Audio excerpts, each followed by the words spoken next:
Hello, what's up mga mamis? It's me again, your Mami Cora, and welcome back to my channel. And for my today's video, i-share ko sa inyo yung kakaibang paraan ng pagluluto ng masarap na spaghetti. Spaghetti paborito ng mga kids. Ang gagawin natin ngayon ay 3 kilong spaghetti cooked na. At ito yung mga ingredients.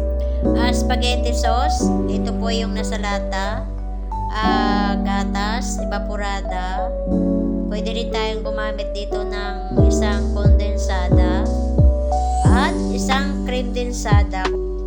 Pwede rin kayong gumamit ng nisal cream mga mamis kung gusto po ninyo. Mas masarap siya. Keso, hotdog, paborito ng mga kids, sibuyas, bawang, tsaka paminta, at saka yung ating karne. Ang karne po ay pwedeng pork, pwede rin beef, pwede chicken. At sa nakikita po dito ay ni-marinate po muna yung chicken o beef o pork man yan para po masiksik talaga yung pinakalasa ng inyong asin, bitsin, paminta. Lalagyan na rin po natin ito ng konting bawang at saka ng sibuyas para pag nag-isa po tayo ay hindi na po tayo mayatikim. Pagkatapos po natin ni-marinate ay atin po muna siyang i-set aside. At ito pong ating mga ibang ingredients, tomato sauce, gatas, tomato sauce in can, ay ketchup, ay atin po siyang ilalagay sa isang container at imimix na po natin lahat doon ang mga ingredients. Kasi para po matipid po yung oras at ang kagandahan po nito pag tayo kasi doon maglalagay ng ingredients sa ginisa natin sa kawali, maglagay tayo ng lata, bukas ng lata, tapos lagay naman tayo ng tomato sauce, ay minsan po ay sa init ng apoy ay naiiga po yung ating panlahok. Kaya po, na-tendency po noon, pag naiiga po siya, dadagdag na naman tayo ng tubig at panibagong tikim na naman. Thank you sa mother ng 2 kids na ito at siya nagluto ng masarap at kakaibang pamamaraan ng paggawa ng spaghetti. At talagang may natutunan ako dito sa pag-uwi ko sa Negros. Sana kayo rin po mga mamis. Thank you, Day. Dito ko rin natutunan mga mamis kung saan pag nag-isa pala tayo ng spaghetti ay kaunti lang yung ilalagay na mantika kasi yung karne na ilalagay natin ay mataba na siya para maliles po yung fats. Kasi marami ako maglagay ng mantika.